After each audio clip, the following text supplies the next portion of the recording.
இன்னொரு காலத்துல ஒரு அழகான கிராமத்துல ராஜுன்னு ஒரு ஆடு மேய்க்கிற சிறுவன் வாழ்ந்துட்டு வந்தானா. தினமும் தன்னோட ஆட்டு மந்தைய மலை மேல இருக்க பசுமையான புல்வெளியில மேய்க்க வைக்கிறது தான் அவனோட வழக்கம். அப்படி ஒரு நாள் ஆடு மேய்ச்சிட்டு இருக்கும் பொழுது ரொம்பவும் சலிப்பா இருந்ததுன்னு அவன் மனசுக்குள்ள தோணுது. ராஜு தன்னை சந்தோஷமா வச்சுக்கணும்னு நம்ம ஏன் நம்மளோட ஆடுங்களை ஓநாய் தாக்குதுன்னு ஊர் மக்களை நம்ப வைக்க கூடாதுன்னு ஒரு திட்டமும் தீட்டுறான். திடீர்னு ஓநாய் ஓநாய் காப்பாத்துங்க காப்பாத்துங்கன்னு உதவிக்கும் அழைக்க செய்யறான். ராஜுவோட அலறல் சத்தம் கேட்ட கிராம மக்கள் மலை பகுதிக்கு ஓடி வந்து பார்க்கும்போது அங்க ஓநாயே இல்ல.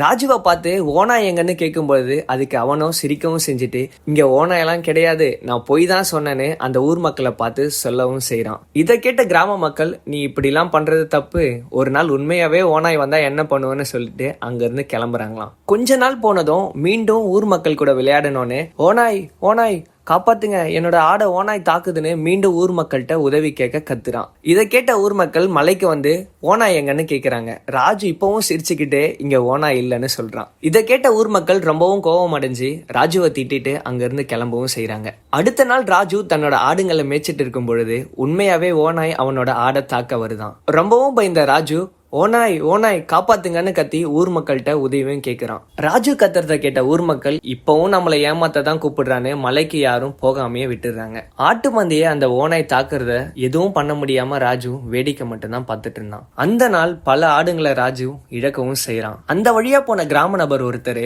என்னாச்சு உன்னோட ஆடுங்களுக்குன்னு கேட்கும் பொழுது என்ன மன்னிச்சிருங்க, நான் பெரிய தப்பு பண்ணிட்டேன்னு சொல்றான். நான் பொய்யா உங்க கூட ஓநாய் வந்துருச்சுன்னு சொல்லி விளையாடிட்டு இருந்தேன், ஆனா இன்னைக்கு உண்மையாவே ஓநாய் வரும்போது எனக்கு யாரும் உதவி பண்ணலன்னு சொல்லிட்டு மன கஷ்டமும் படுறான். அதுக்கு அந்த கிராமத்து நபர் எப்பவும் உண்மையை சொல்லி பழகு, அப்போதான் நீ உண்மையை சொன்னா நம்புவாங்கன்னு சொல்லிட்டு அந்த இடத்தை விட்டு புறப்படவும் செய்யறாரு. தவற உணர்ந்த ராஜு இனிமே வருங்காலத்துல பொய்யே பேச மாட்டேன்னு உறுதியும் அளிச்சான். இந்த கதையில இருந்து நம்ம கத்துக்க வேண்டிய பாடம் என்னன்னா நம்ம எப்பவும் உண்மையை மட்டும்தான் பேசணும். நல்லா தெரிஞ்சுக்கோங்க, குழந்தைங்க பொய் சொன்னாங்க அப்படின்னா பெரிய விளைவுகளை சந்திக்கவும் நேரிடுவாங்க.